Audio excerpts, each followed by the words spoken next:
Sin After Sin is the third studio album by English heavy metal group Judas Priest, released in 1977.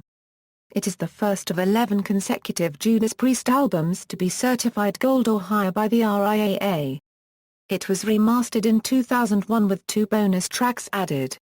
Overview: despite a growing fanbase in the UK and strong critical reception of their album Sad Wings of Destiny, Judas Priest were unable to obtain any proper financial support from the Small Gull Records label. The band members were forced to work part-time jobs or live off government welfare and considered at one point calling it quits if things failed to work out. Friends and acquaintances convinced them that they would never make a decent living or achieve international popularity without signing to a major label, a suggestion that was quickly taken up.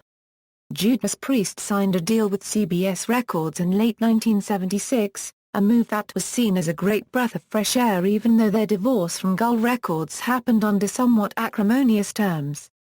CBS immediately realized the need for a professional music producer on Judas Priest's next album, so they hired Deep Purple bassist Roger Glover, who already had some experience with producing records. However, things did not work out well at first, as Glover recalled that the band merely dismissed all of his suggestions out of hand. Concluding that they really wanted to produce the album themselves, he quit the project.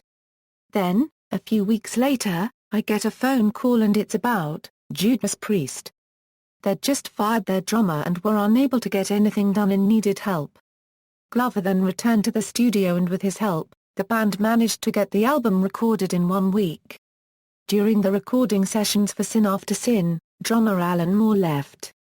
Although the band has never discussed the exact circumstances of his departure, Roger Glover's above remarks indicate that he was fired for likely the same reason as Judas Priest's first drummer John Hinch, that is, being an inadequate player for their material. Instead, 19-year-old Simon Phillips was brought in to drum on the album. But as he had commitments to another band, he declined to join Judas Priest as a permanent member, and so for the album tour, they hired fancy drummer Les Binks, an acquaintance of Roger Glover, as Binks was able to play double bass and one of the few drummers who could replicate Phillips's sound live. The album includes a cover of Joan Baez's Diamonds and Rust, a decision which was encouraged by producer Roger Glover in the interest of adding a more commercial track. It was the first song by Judas Priest to get any radio play, and Baez herself reportedly enjoyed the cover. This was the band's second attempt to cover the track, and the earlier version from the Gull Records era was only released later on compilations and as a bonus track on Rock-a-Rolla. Judas Priest embarked on their first ever tour of the US for this album, where they supported REO Speedwagon and Foreigner. Judas Priest also opened for Led Zeppelin on 2 dates in Oakland, the Day on the Green Festival, and opened the 1977 Super Jam, headlined by REO Speedwagon and Ted Nugent, at Bush Memorial Stadium in St. Louis before an audience of 45,000. The progressive rock influences from the previous 2 albums have been toned down on this album, however there are still notable moments of it, notably in the multi-section Sinner, and Let Us Pray Call for the Priest, the complex lyrics, and in the gothic ballads Last Rose of Summer, and Here Come the Tears.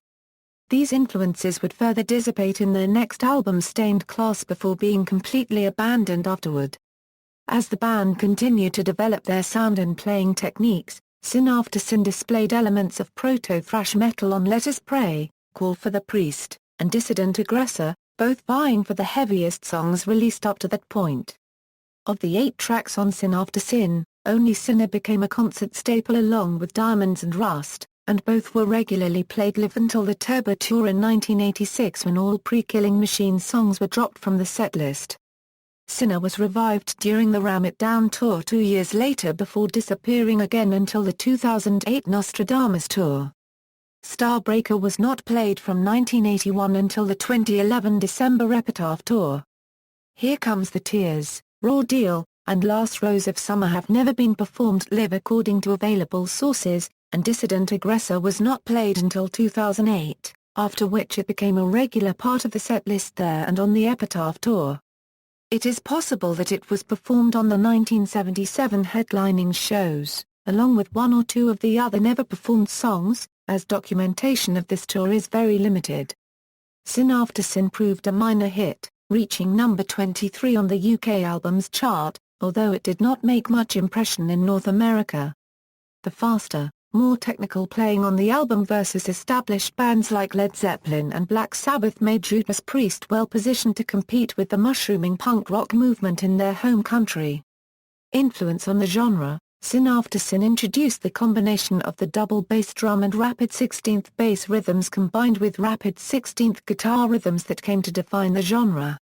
While the double bass rhythms from Judas Priest are generally measured and technical, Dissident Aggressor on this album pushed this to be an example of the style with an increase in tempo and aggression, which was later adopted by other bands like Motor Paragraph Red with a much harder-edged approach. Packaging: this was the band's last album to feature their original Gothic cursive font logo, though it was used on later Gull Records reissues of their earlier material.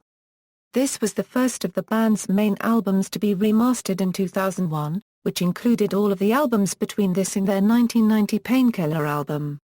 Covers: in 1988, Slayer covered Dissident Aggressor on their South of Heaven album. Halestorm also covered it on their 2013 EP Reanimate 2.0. Arch Enemy covered Starbreaker, which was eventually released on a bonus disc with their Wages of Sin album. This track was never intended for Century Media's Judas Priest tribute album, wrote guitarist Michael Amott in the Wages of Sin liner notes. Originally we got a request from the label in Japan to record a cover any cover for some sort of compilation they were planning.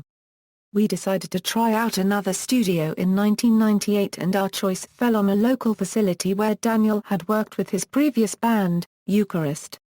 The recording turned out really cool, the best out of the 3 covers we've done, in my opinion.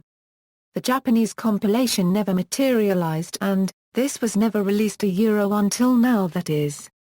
Devin Townsend covered Sinner for a tribute to Judas Priest Volume 1. Track listing: Personnel, Judas Priest, Rob Halford vocals, KK. Downing guitar, Glenn Tipton guitar, Ian Hill bass guitar, additional musician, Simon Phillips drums, percussion, production, produced by Roger Glover and Judas Priest, engineered by Mark Dodson, art direction by Rosai Sabo, design and photography by Bob Carlos Clark, sales and certifications, references.